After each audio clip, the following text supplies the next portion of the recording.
Okay, we're going to get started.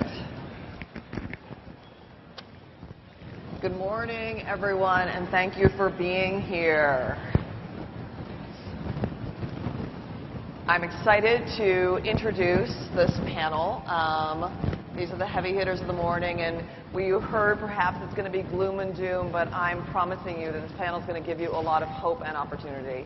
There are amazing programs in the city today, and you're about to meet 4 leaders of some of the most fantastic programs addressing really, really important issues in New York. So the panel today is focused on the human capital gap in New York City and across the country. We live in this diverse, robust, dynamic.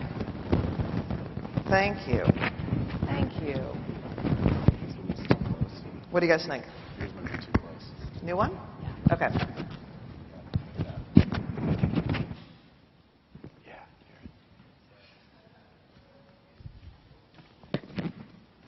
All right. Okay, how do I sound now? Much better? All right, keep me posted. Okay. So, what I was saying, and it's important, we live in one of the most robust, exciting, dynamic cities full of opportunity. We have this incredible talent pool in New York as well. And the question is that we're going to be tackling, how do we connect the talent pool that we have, often non-traditional, often people who have been left out of this dynamism, into the dynamic market that is New York City. So let me start with some introductions. I'd like to ask each panelist to talk to you briefly about name, organization, a little bit of the mission, and then we'll really dive into the model. Jordyn, you want to start? Sure. It's great to see everybody. Good morning. Thanks to Columbia for hosting this. I'm really happy to be here, and I'm excited to be on stage with everybody else up here as well. My name is Jordyn Lexton. I'm the founder and executive director of an organization called Drive Change. We utilize the food truck workplace to employ and empower young people coming home from jail and prison. I was a teacher on Rikers Island for 3 years and witnessed incredible genius of the young people who are around me, mixed with an incredibly oppressive, racist, and classist system that is our criminal justice system. We've been in existence for just a little over 2 years, so very much in the early stages, and I'm really excited to contribute to this panel today. Thanks. Good morning. My name is John Haseltine. I am the interim executive director at Europe, New York, and I'm here today to represent Europe. Europe is an organization with a mission to close the opportunity divide, and what that means to us is working with young adults 18 to 24 across the U.S. to be able to connect the supply of these young adults with the demands of the workforce. So the chief role of Europe is to connect and figure out ways to have career paths that go from entry to mid-level career stages and throughout the corporate structure. It was started by Gerald Tertavian in 2000. He was a Wall Street executive and founder of a tech company, which he sold in 1999. And he started Europe with 23 young adults up in Boston. We've expanded to serving more than 3,000 per year. We've served 13,000 across 16 cities at this point in time. In New York alone, right now, we've served more than 2,000. And currently, we have about 320 this year that we're serving. Right? We just started classes and trainings. For the first 6 months of Europe, it's learning and development, and then it goes on to internship at Fortune 500 companies like JP Chase, American Express, Google, Facebook, and to bear witness to the path and the growth that these young adults go over the course of the year. It's quite amazing. So thank you. Good morning, everyone. My name is Kim Harris, and I am the CEO of America Needs You. Our mission is to fight for economic mobility for ambitious first-generation college students who are the first in their families to go to school. We're a new organization. I've been involved with the organization since the very beginning. We were founded in New York in 2009. And we have since gone on to expand to New York, New Jersey, Chicago, and most recently Los Angeles. We work with students, we match our students up one-on-one with mentors, we call them mentor coaches, and they coach our students through our intensive career development curriculum. So we cover things, all of the hard skills and soft skills that you need to select, to secure, and to succeed in careers. So resumes, cover letters, mock interviews, but also the softer skills that once you get that first opportunity, keep you on the ladder to success. So things like resilience training, public speaking, financial literacy. It's a very holistic support, and it's driven by a volunteer pool of over 1,000 volunteers nationwide. We've served since our inception about 1,000 students, and we're currently serving 400 in our 4 markets. Good morning, everybody. My name is Cyrus Garret. I'm Executive Director of New York City's Young Men's Initiative. That's a mayoral directorate in the Office of the Mayor. Our main mission at the Young Men's Initiative is to really identify policy barriers as well as opportunity gaps for young men of color across the city.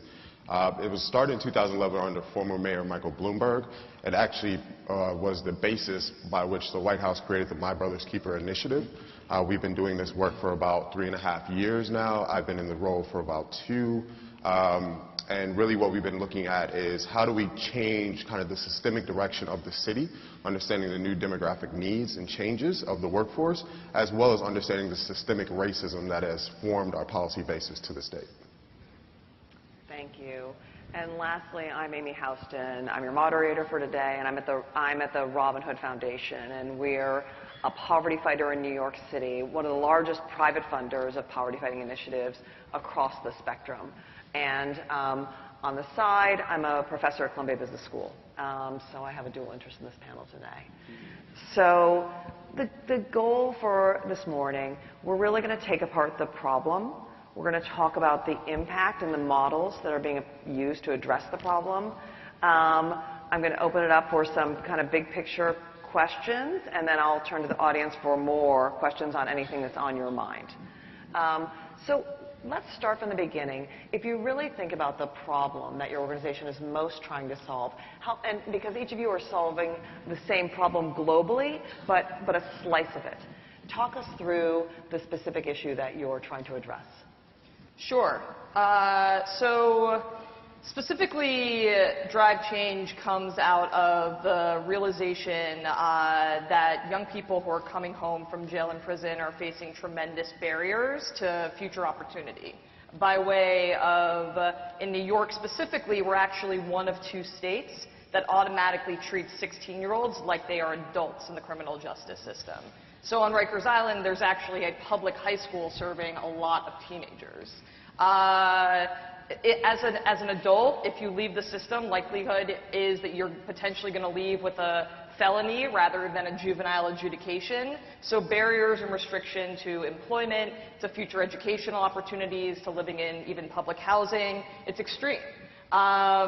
Specifically, Drive Change recognized that these barriers and challenges are very real, and those external barriers for any young person also, really create some internal barriers to what the future possibly holds. So, in recognizing that, we really wanted to utilize the workplace as an opportunity to truly provide hands-on employment experience, but really as a mechanism for teaching transferable skills. So our model is intentionally transitional. It's a 1-year opportunity for young adults coming home from the system to be able to get that kind of first job experience that any person, regardless of their history, needs in order to build skills, build confidence, build community, and go on and thrive in any environment. So, yes, there are particular challenges that young people coming home from jail and prison are facing, and we need to be clear that they're particular to the population. But as a whole, Drive Change is also recognizing that any young person needs the opportunity to really grow and learn in an environment, and then be able to use that and exercise that talent in order to contribute into whatever their next step is. So that's really the way in which we're trying to think about the specific challenge that young people, formerly incarcerated and otherwise, are facing in our current economy.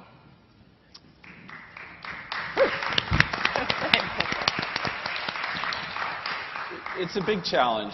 Europe right now is sort of shifting the approach that we have. We started off really looking at the corporate environment and saying, oh, it's a philanthropic sell. Let's sell through these talented, motivated young adults into the corporate environment. And so we train them in financial operations, quality assurance, information technology, hard skills over the first 6 months. We trained in the soft skills, which I would argue are harder than the hard skills, right? How to shake a hand, how to look someone in the eye, how to follow up with an email, how to take notes during a business meeting, right? And we're shifting now to saying, hey, market, what do you need? So, for example, JP Morgan Chase recently came to us and said, hey, we have this problem with anti-money laundering. And we have a division that actually looks into anti-money laundering and how to investigate potential issues. And they said, can you design a curriculum? Can you design a training that can train young adults to sort of fill this demand? So we take the supply of young adults, there's more than 150,000 in the city. We're barely scratching the surface at 320 per year. And connecting them to these programs within JP Morgan Chase, for example. And the power of that is JP Morgan is now co-creating some of the curriculum with us. They're identifying career paths that don't just start with the basic analyst position, but there's sort of a ladder that goes up over time. And it's impactful because we're able to convert a lot of these interns, as they are, into full-time Europe-related jobs. And that's sort of a successful outcome. One last thing. Europe, after the year, just to take a step back, 6 months is learning development. We train hard and soft. 6 months, they go off to an internship. They're paid a stipend throughout the process, so and supported generally through our student services, our program folks. And so there's a high support, high expectation model, right?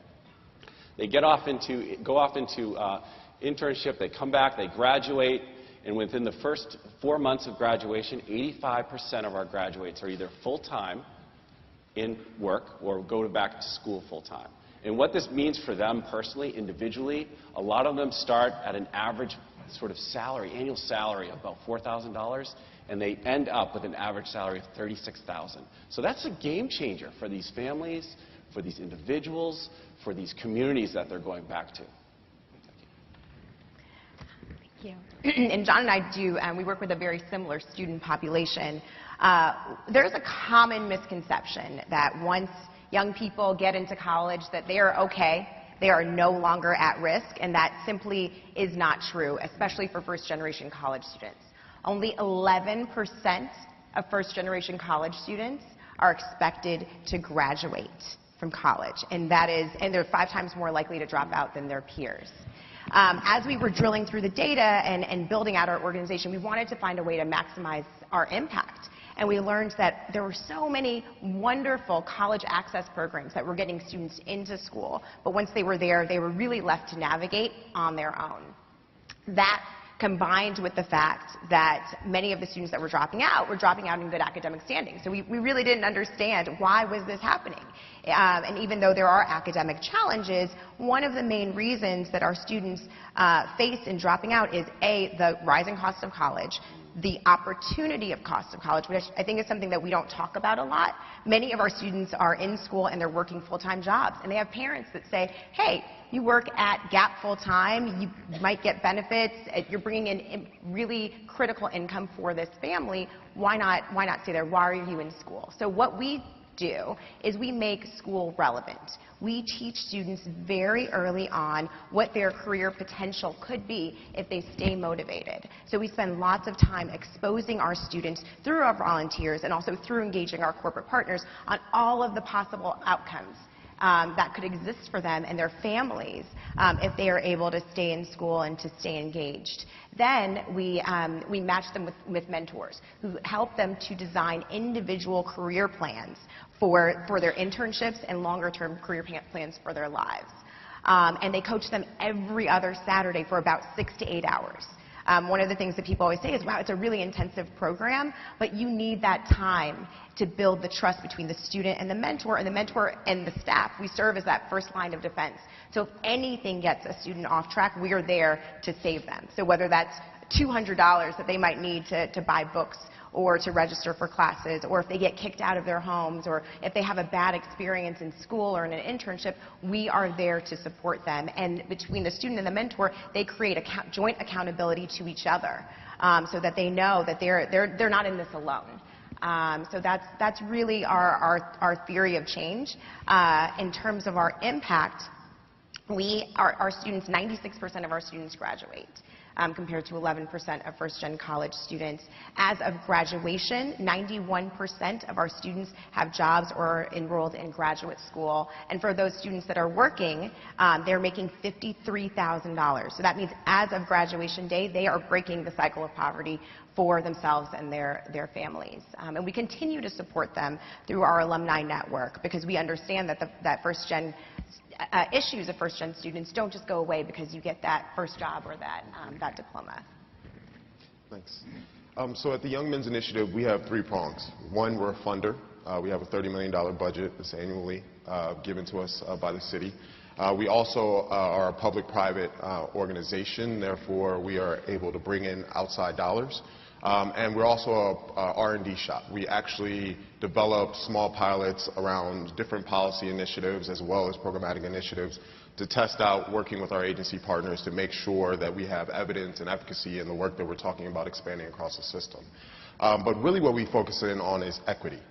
We don't believe in equality because we know that's not achievable, but believe equity is something that we can actually do from a government standpoint. Meaning that if you had 3 people standing next to a fence, one was 5'1", one was 6'2", and the other one was 4'11", the person that was 6'2" would have no box. They would be able to see over that fence just fine. The next person would have a medium box, and the smallest person would have the tallest box to make sure they were all at the same height, being able to see over that fence and have an equitable view of what was happening. We don't do that in government right now. We don't fund on those bases. There are assets and resources that remain in Chelsea, the Upper West Side, Upper East Side, and places like that that are not needed anymore. The population that they were there for has moved on, and we as government have not had the political will to say to those areas that, hey, these resources are better spent other places. Here's the evidence that proves it. And so we are a shop that really tries to bring that information to our agency partners, as well engage with nonprofit partners as well, to make sure that we're having a whole of city conversation around equity and how this is needed to ensure that communities of color in this city, especially in our priority communities, which everybody can probably name off with me, Brownsville, East New York, the South Bronx, East Harlem, North Shore, Staten Island, South Jamaica, Queens. We've been looking at these places for decades, and the reason we haven't had any change is because we've been dealing with equality. We've been looking at how do we make sure we spend dollars evenly across the board, even though for every dollar we spend in Chelsea, we're starting off with only 25 cents in Brownsville because they were already 75 cents in the hole. So our job is to really bring data and information to that. So we focus on having a race, place, and space approach. Really, we look for racialized outcomes that are intergenerationally shared. When I say racialized outcomes, meaning that if a black kid is suspended at 4 times the rate of a white kid, and that's happening over and over and over again, and I can look back 20 years from there and probably see his parent went through the same situation, that's intergenerationally experienced racialized outcomes, right? So the next is we look at the places that that's happening and the consistency of that, right? And where does that happen on an ongoing basis, looking at decades of data instead of 1 or 2 year snapshots. And then we look at the spaces. The lack of space of opportunity, exploration, and training in a community are often determinative of how that community is going to do in the long term. As my colleague said, these kids that are in jail are brilliant. A lot of them have operated at least $1 million drug distribution points from a neighborhood. If you think about the annual rate of revolution in terms of a brick of marijuana comes into the hood and goes out of the hood in a matter of 20 to 30 minutes. Right? So you think about that and you think about how much money is flowing through these areas. These kids are keeping those calculations in their head. They're not writing stuff down. These kids are moving their supply chain based on the need. They're navigating the different challenges that are happening in the community. This is design-based problem solving. I mean, they're solving high-skilled problems on a daily basis, and that's just getting up and going to school. I haven't even talked about after school yet. So really what we try to do at the Young Men's Initiative is really look at the areas in which policy over time has let these young people down. So we think about it from the standpoint of not fixing kids. You can't fix people. You can fix systems. And that's what we look at, is to say the systems that are engaging with certain communities in this city are not meeting the communities where they need to be met and aren't culturally relevant to the community's needs. And so that's a hard conversation for government to have. We always like to send you nice press releases and tell you how wonderful everything is. Overall rates are coming down and negative outcomes, positive outcomes are going up.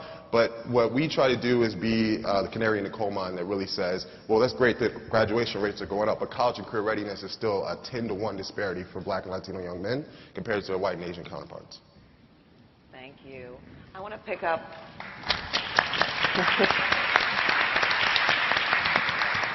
I want to pick up on a comment that Cyrus made about design-based problem solving. You all have been in this work a long time, and you know every day you walk in, it's test, iterate, perfect, evolve.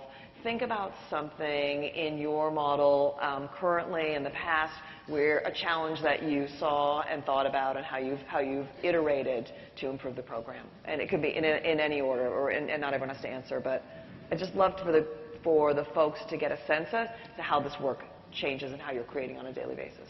Yeah, I have a quick one I can start with. We were experiencing some programmatic delivery issues. So we're having trouble retaining our young adults through the first 6 months of the program. And so we took a step back and we tried to analyze what was going wrong. But really, we were finding at other sites across the U.S., they were having similar problems. So we worked with our national team to be able to do what we call a quality delivery index. And think of it like almost like an internal audit to how your business is running, right? And so we took this sort of index, tried to analyze our program, and we found a couple soft spots. And that gave us real measurable corrective actions that we could take. You know, part of it was people, part of it was systems. And we were able to, sort of fine-tune those, and then we saw a natural uptick in our retention rate. So I think it's using practices that might be found in business sometimes to be able to apply them to some of our work, to be able to really learn and test and learn, as was mentioned, test and learn and improve, right? Yeah. Yeah. Testing and learning and improving. I mean, design thinking, as an educator, that's the best kind. I think that's the best kind of education. Like, design thinking is the way that I believe education should be moving across the board. Recognizing that what that means essentially is, how are we curating learning experiences using the resources that we have? And that's the utilization that we think about every single day at Drive Change, because the resource that we have is a business. How do we utilize it? How do we design and intentionally curate experiences to elicit the outcomes, not just like young people going on to full-time opportunities, which are the outcome goals that we have, but the social emotional growth outcomes, the community building outcomes, the confidence building outcomes that we want to invest in everyone that is in our community. And I say that intentionally because I think one iteration that we made is that we believe in the principle that investing in people is good for business. That's our belief, and that's really the lesson that we're teaching to our fellows. One thing that we've realized, though, is that startup world is really hard, and it's really tiring, it's really exhausting, it's really challenging, and there's a lot of moving pieces and parts.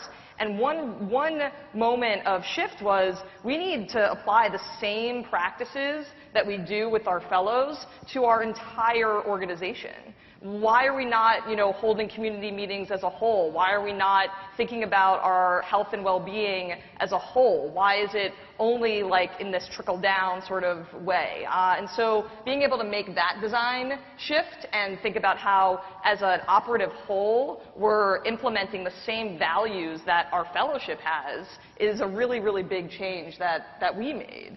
And then there's also business design change, right? Like a lot of the conversation was around gaps and need, and Drive Change was designed to really sit in the middle of need.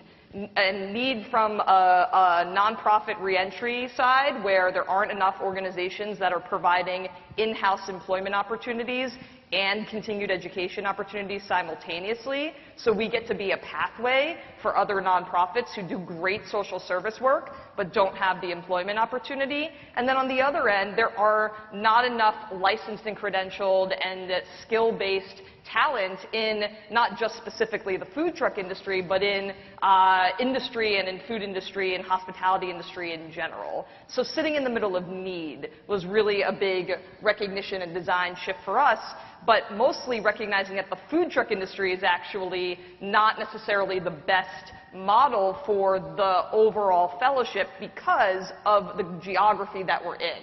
In New York, the reality is that food trucks need back-end infrastructure to really operate well. So our view for how we progress and really scale our impact is not to build more food trucks, but actually to try to build a garage commissary space where we can have an ecosystem that supports all the needs of these other trucks, but they would be required to support young people coming home from the system as well to be a part of it. So that's a design thinking change around our entire model and also just around our practice.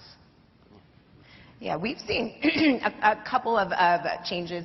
Building on your point on just social and emotional support, many of our students, we thought initially when we built out the program that the mentors could really serve every role. And we realized that, especially around the social emotional piece, we needed to bring in a resident social worker to work through some of these really complicated issues that our students have been dealing with, whether it's, a schizophrenic parent, homelessness, extreme poverty, hunger, the full spectrum of problems. And so ensuring that our students had the mindset where they could be successful, not only in school, but in these really tough corporate environments. So we spent a lot of time building out our curriculum around resilience and grit, fighting the imposter syndrome, training our volunteers so they know what those cues are when our students aren't feeling like they're good enough or don't feel like they belong.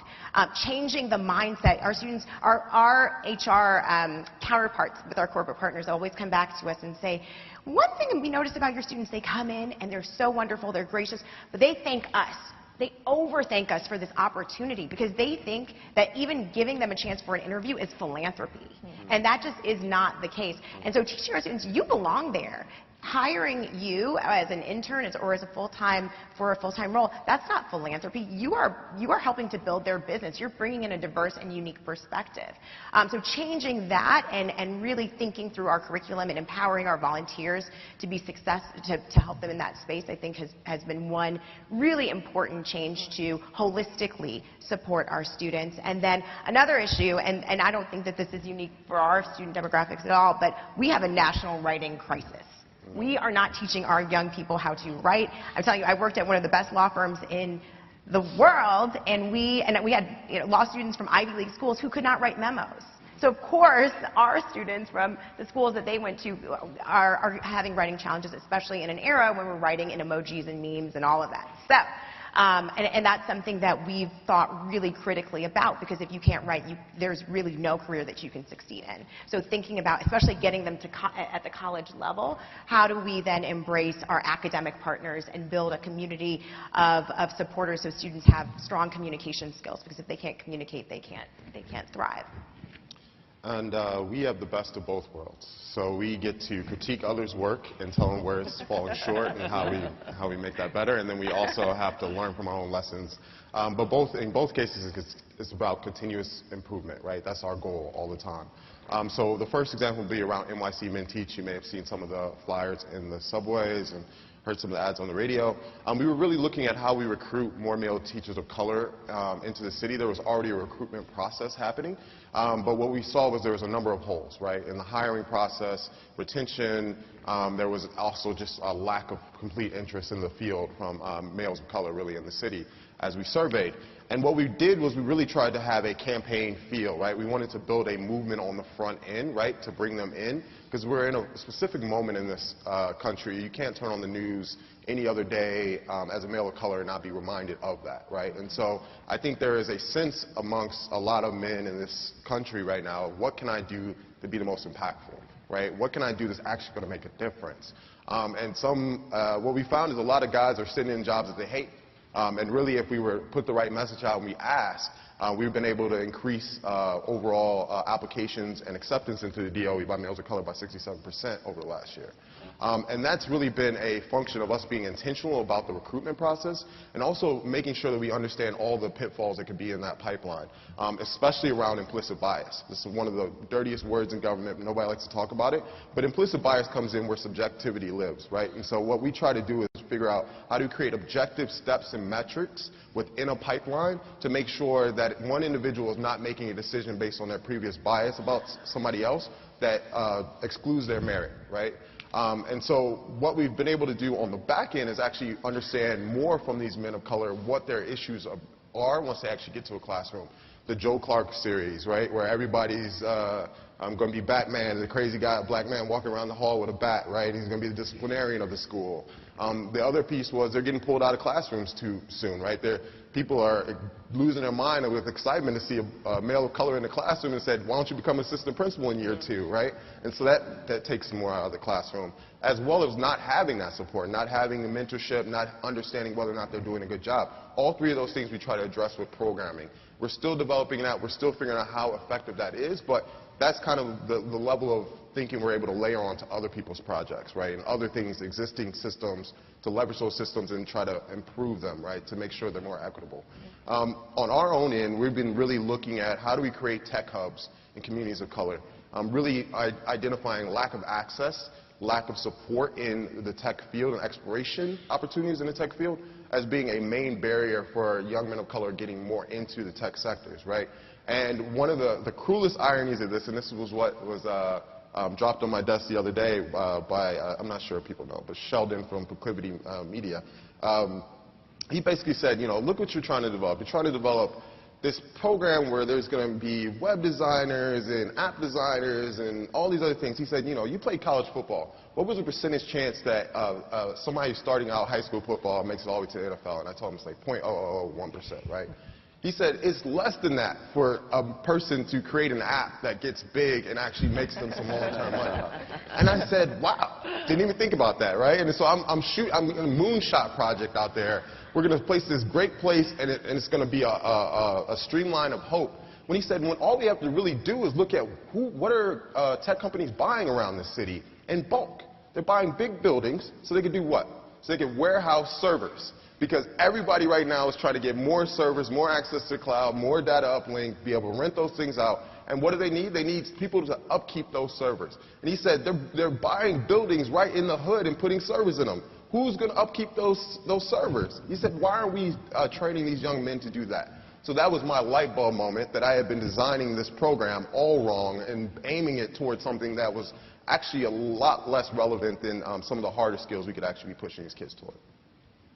Thanks, Cyrus, for tossing me my next question again.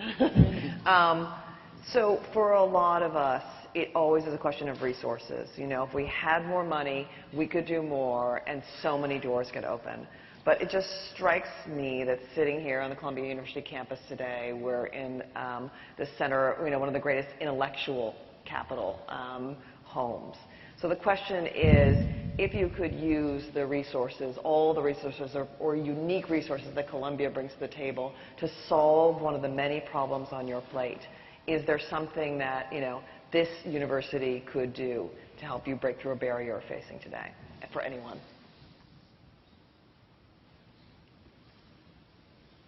Or is it just the dollars? I would say being more open to this reentry population that's getting ready to leave. I mean, we had a huge buildup of people who were incarcerated in the 90s, right? And a lot of those people's sentences are coming up. They're going to be put back on the street in the same environment in a lot of cases and with no real connection to actual opportunities coming out of that. I think more large institutions need to be pushing for reinstatement of Pell Grant access for incarcerated individuals, as well as making sure that there is adoption centers on your campuses that will allow for these people to become a part of campus life, right, as another alternative to the environments that they would normally go back to. The reason I say that is because education is that bridge. Really without the network that comes with being at a place like Columbia and having access to a place like Columbia, you as an incarcerated former individual, most men of color, they start off 16 to 19 with about 9% chance of employment. First arrest, it drops to 4%. After that, it drops to 0%. So what we end up with is a situation where by the time that a young person hits 21, returning from prison or having yet gone to prison but been arrested multiple times just because of neighborhoods in which they live, where you have 10 police officers to every one resident, right, which is going to increase the likelihood you're going to be arrested. We don't have enough safe spaces for young people who are returning from those situations or individuals coming, their parents who are coming out that are looking for new routes. You guys have a great center beyond the bars here that does great work. I work very closely with Leah Martinez, and she was having problems staying in Colombia. She's a mother who went to prison. Was really a knock-on effect. Her husband went to prison, which made her then have to do things to keep her child fed, which made she went to prison, which then means her son had to stay with her mother, and this has led to all this social strife in her life. But she came out with an idea that I'm going to make sure that I apply and I get into Colombia so that my son sees that he can do anything he puts his mind up to. She did that. She got into Columbia. She's here now. And then now she can't afford to stay on campus. She can't afford to stay off campus. So there's all these real gaps, right? And I think it's on every institution to think about their total student population, but also think about the community that surrounds them and how can they better bring those communities onto campus, understanding that there are a lot of challenges right up the street from here that Columbia has some of the resources to solve. Yeah. I think, just piggybacking a little bit off of that too, but I think also as well, and we kind of have been talking about it, but part of it is also the marketing and messaging that goes along, the language that we're using, specifically, yes, around population of returning citizens who are coming back to communities, but really recognizing the ways in which we can cultivate and create environments that are really spaces where, by nature of more individuals with different sets of talents, with different sets of perspectives, are going to be able to come into and contribute to in an extremely powerful way. Recognizing that at the basis of what barriers to opportunities are is structural racism and classism, and we have to, as institutions, understand and believe that. And so, I mean, that's just a little piggyback off of the comment that Cyrus is making. But in terms of operationally, specifically at Drive Change, for us, you know, we are a small organization. We're a total of 4 full-time staff members. We're running a business, we're running a nonprofit organization, and we're running a full-time fellowship. So there are absolutely ways that all of the people in this room can help us. Specifically, recognizing that part of this impact is about messaging to employers and getting the message out to employers that a talent pool is available to them, and that a talent pool of people who are going to contribute to their environments. And then the other piece that we would utilize money for is we would really develop a train-the-trainer model. So the work that we're doing at Drive Change, we believe, can be applied to any working environment. We really think that it's just good management, and that investing in people is truly good for the overall outcome of the business. So for us to be able to really invest in what that content and curriculum look like, to train the trainer by way of, there are people in our network that come to us asking for more young people than we have graduating our fellowship. Wouldn't it be great for us to then say, actually, you can do this internally, and here's how. And here's how you utilize what you have, which is an opportunity by way of employment to be a part of social change. We see that that is a pressing desire for people. Social enterprise, let's make that an obsolete thing. Let's just make it enterprise. Every single person that starts a business, it has to be socially conscious. And when we can create the systems and structures that provide for a small business owner and the operational challenges that they do face to be able to get supported in that desire and initiative, that is absolutely where we would want to put our resources, for sure. Yeah, if I were to pick up on Cyrus and Jordyn and Kim, you mentioned earlier, we have to stop treating these populations as philanthropic populations. Yeah, absolutely. These are talent pools. They're motivated. They're inspiring young adults that have brain power that is some of which I've never seen before. And so if you think the community here at Columbia, you know, you're going to be hiring managers someday. So if you take the long view and you think, all right, years out, what do we want to see? We want to see diversity in the workplace. We need to see people of color at all ranks and levels, right? And so what does that mean for us at Year Up? We need to change the dialogue that's happening. We have to sell the value into corporate and say, look, these are talented young adults. They are going to change the way you do business. They are going to improve the way you do business. One specific example, our young adults, when they go to J.P. Morgan, they stay in their roles for about 3 years. Someone coming out of college and going into a very similar role, about a year and a half. So these are loyal, motivated, talented, and inspiring young adults, and we really need to see them as a business solution and not a philanthropic one. I was just going to say, I know Columbia has a lot of resources, so being an alum. So first, I would say get out and vote.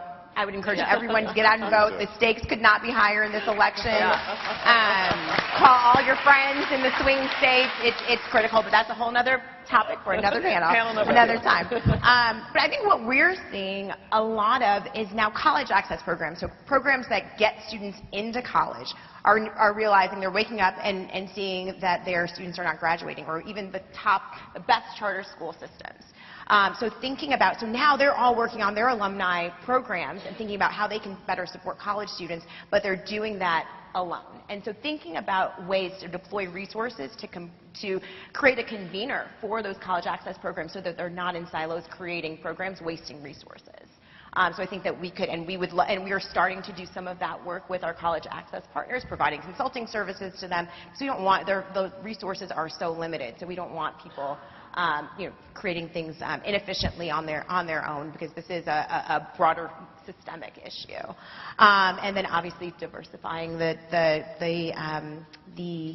professors, because while I was a student here, seeing a professor that looks like you, that came from a similar neighborhood, that really can connect you, makes such a big difference in your academic journey. And then finally, thinking about ways to engage community colleges and being a pipeline for community colleges. I'm actually meeting right after this panel one of our students from Bronx Community College who transferred to Columbia. He's getting ready to graduate this year. And he immigrated to this country from Jamaica, goes back, supports his family, works a full-time job. And so just thinking about how we can create just systems of support for them, really invest in those students and that important pipeline for our, just to make it a better experience and to ensure that it opens doors for future students. Nice. I have a long list of questions. This group has questions. Let me ask you one more, and then I'll open it up to the floor for more.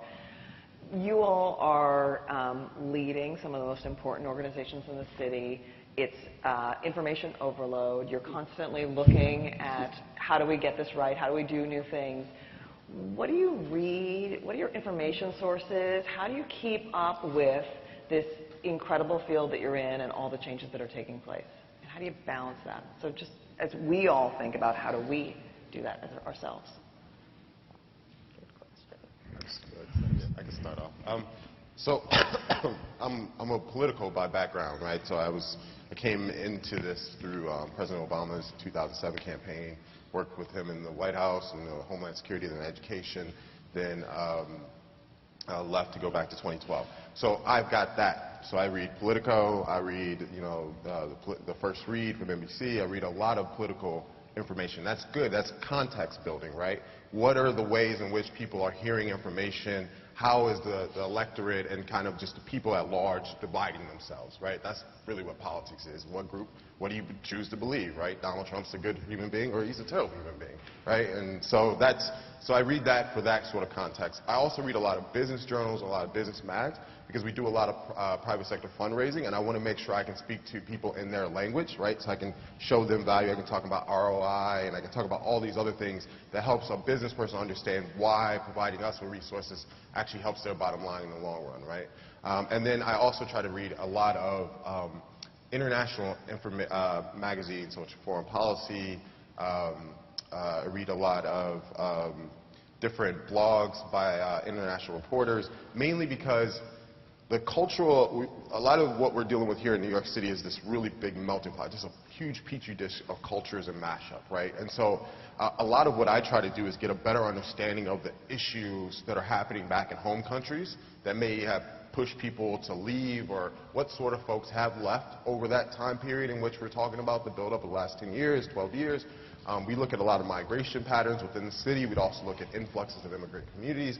All that can be helped and texturized by kind of those 3 sets of readings for me. I also try to read a lot of poetry, and I listen to a lot of jazz, right? I think poetry is important for that idea of how do I stay in a communicating fashion in which I have a rhythm to my discussion, right? And then the other piece is the jazz is then how do I adapt? How do I adjust to all the curveballs that come, right? In 1 minute, this is approved, the next minute it's not approved. How do we get it done now, right? And so to make sure that all those things kind of blend together at the end. As a professional development organization, we believe that starts with our staff and thinking about new ways for professional development. We're constantly thinking about that. So John and I had the wonderful experience of joining the Senior Leaders Program at Columbia Business School, where we learned from some of the top professors around the world, and we also learned from each other. And so I think that that's one of the things that's so important about this work, is to build your network of other professionals that are working with it. So I'm happy to expand my network today and learn so much from this panel. But I think that's really important. So learning from your colleagues and your peers, and just sharing your challenges and finding better ways to deploy resources in the most efficient and effective way. And then, even though I run the organization, I never miss the opportunity to talk to a student. I think they are the best source of information because their challenges, their needs, their dreams, their aspirations are constantly changing. The world is changing. And so talking to them, and every time I have a conversation, I learn something more. And then that helps us to influence and make more impactful programming and expand our reach. So I think it's just talking to young people and really learning from them. And they are a constant source of inspiration, too. So that's what keeps us working so hard, those stories of success. I would 100% agree with that. The closer you are, or I am, to the mission and the people that we're serving, the better I can do my job. Right? So I'll be honest, I'm a transactional reader. I'm reading the New Yorker, basically, every week, submitting the cartoon caption contest and not winning. But, I think having a network, speaking with our young adults, I actively coach 5 right now, and I do it every cycle. And all of our employees do at Europe, and that keeps us really in tune and in touch with their challenges, their growth areas, where they're going. And really, it's inspiring. It's inspiring to see raw, talented young adults, 18 to 24, come into the program and really build their skill set, polish themselves up, and go out and succeed. We've been in the market in New York for 10 years, and what's not lost on me is that some of them now have homes, have families, have these wonderful, take vacations to faraway places, and it's so inspiring to see that. So I keep up with the network, I keep up with the conversations, and stay really, really close to the people that we serve. Yeah. Yeah. I'm fortunate enough to be an Echoing Green Fellow, and that resource is an incredible resource for me. It's a group of social entrepreneurs, global group of social entrepreneurs, and learning from other people who have been through the challenges that I'm currently facing is, for me, the best resource. At Drive Change, we have 2 sources of required reading. One is Michelle Alexander's The New Jim Crow, and the other is Danny Meyer's Setting the Table. So throw both of them together, and that's kind of our philosophy. And then in terms of other resources, I've been connected to REDF, which is an organization, REDF, social enterprise organization, mostly operating in the West Coast, but a lot of good resources coming out of that. Recently got a lot of good information about retention, which was really helpful specifically for us. And then there's another more niche-specific resource called Catalyst Kitchen, which is specifically geared towards food social enterprise. So those are the places that I tend to go to most. Nice. Okay, questions from the room? Yeah, please. Oh, we have a microphone up here. Could you walk up? Or if you can speak really loudly, I'll repeat your question.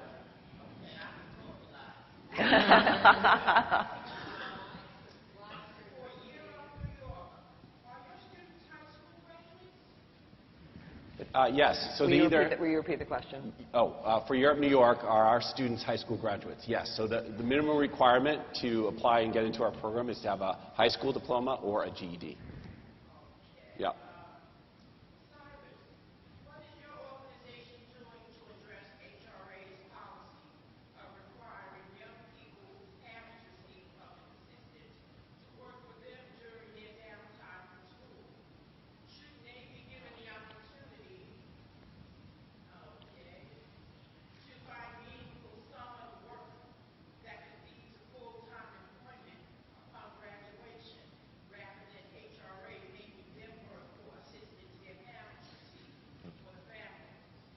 Well, Cyrus, can you repeat the question? Yes. So I guess there's a policy by HRA that if children are on, or their families are on assistance, then the children are working for HRA, or yes, during their downtime from school. I've not even heard about that policy, but I wouldn't contradict you on that at all. I believe that there are a number of policies that HRA and I have discussed in the past, and a lot of what I've been focusing on was arrears, right? So there's about 7,000 young men, 16 years old, with about $10,000 in arrears, meaning they're behind, $10,000 behind on child support.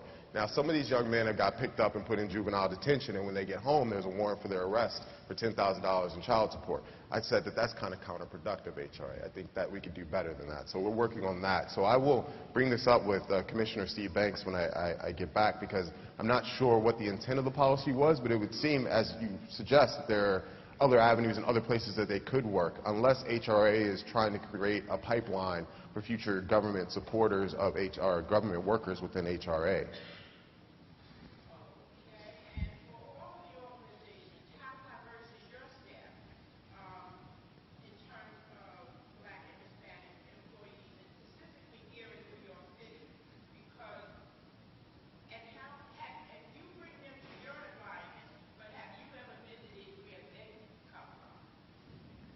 Thank you. So the question is, how diverse is your staff, and how do you connect with communities that you serve? Yeah, it's a great question. I think it's really important. Specifically, our staff, so we're right now 4 full-time people. We're transitioning and restructuring a little bit, so we're actually bringing a couple new staff members on as well. Racially, we are 1 Asian person identified, 1 white person identified, 1 black person identified, and 1 Hispanic person identified. And we also have leadership in our organization that's formerly incarcerated, which we think is also very important for the makeup of our organization. We also are looking at the board demographics, which we think is very crucial as well. So that's our answer. Yeah, great question. Europe, New York is 70% people of color, and how that breaks down, it's about 80% Black American, and about 20% of that is Hispanic or Latino. We're also trying to diversify our board, and organizationally across all 16 cities, we just hired our first Chief Diversity Officer, which is exciting, because we're experiencing, not just the typical diversity challenges, but also, we're looking to serve our transgender populations, for one example. And so it's something that we're actively thinking about, and we're also putting specific goals around, not only at the organizational level, but at the leadership level, so meaning director and above, and what that looks like. So yeah, great question. Great question, for sure. Our organization is about 80% people of color, and I'm proud you asked about whether I've visited the communities. I'm actually from the inner city of Chicago, attended public school my entire life, so I definitely directly connect with many of our students and the experiences that they have. I'm also proud that as an organization, many of our senior leaders are people of color. So the woman who runs our Los Angeles program is a black woman. The woman who runs our Chicago program is a black woman. Our general counsel is a black man. One of the areas of diversity that we need to do better on is gender diversity. So we have all women at our organization. We have 3 men, and the rest are women. So that's my call to action. If there are some men in this room that want to get involved, please call up ANY. And that's something that we've actually been very intentional about. ensuring that our students have men that look like them, that are delivering content that they can go to so that they feel comfortable. And so really being that mirror for them. So it's something that is of concern and that we are working towards balancing that gender disparity. Yeah, we have a small team, 6-person team. We have one Southeast Asian female, one Latina, 2 myself and another male of color, Black Americans, Native Sons, and then one immigrant woman from Kenya. And I think what we are also looking for is how do we bring more males of color into this space? I mean, it's really, really hard when you run the Young Men's Initiative not to be able to find more males of color that are interested in this work or even have the qualifications at this point. And I think a lot of that is just really trying to figure out where are some good pipelines in order to make sure that this office. I'm originally from Chicago, right? So this is my favorite story to tell. I'm originally from Chicago. I came to this job by way of D.C., right, to New York, and then landed in an office that oversees the $30 million budget for the city of New York in terms of young men of color in this city. I'm from Chicago. Once again, in Chicago, this would never happen. You never would come from outside and plug into the mayor's office in any way, shape, or form into something that oversees $30 million budget, which means that this office just isn't politically enough or wasn't politically recognized enough when I first came in. I hope we change that. By my schedule, looking at the next couple of weeks, talking to council members and assembly members, I think we have changed that. But I think that overall, in terms of the mayor's office, we've done a really good job of not just thinking about diversity, but thinking about people in leadership positions, decision makers that are of color as well. We may have time for one more question if you've got it. Yeah, go ahead.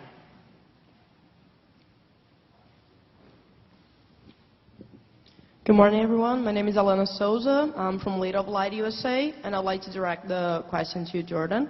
First of all, thank you and congratulations for the amazing work you and your organization are doing. Though I no longer work with, I went to law school, and my whole time in graduation, I was dedicating myself to work with prison system, like improving human rights and everything. I no longer work with that, and mostly because I truly don't believe I have emotional intelligence for it.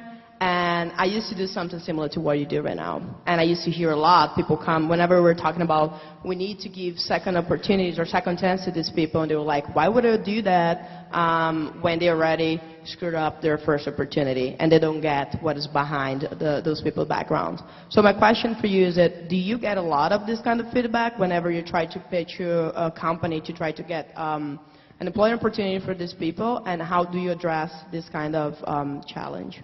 Yeah, thanks for asking that question. I think a lot of it, so first step for us is about language. We're super intentional with language. So we wouldn't say second chance, we'd say fair chance. We recognize that, the way in which both the framing of the actual message to employers is important, but also like being very clear that the employers, yes, they're important stakeholders to us, but they're not the most important stakeholder. Our most important stakeholder is our community, our team, our young people. And so recognizing that, we explicitly also do not call ourselves a job placement organization. This is a young person coming to your workplace is not charity. You are going to be a better business because they are there. And the way in which, we think sometimes job placement, one gives the impression to the young person that they haven't earned it because they've been placed.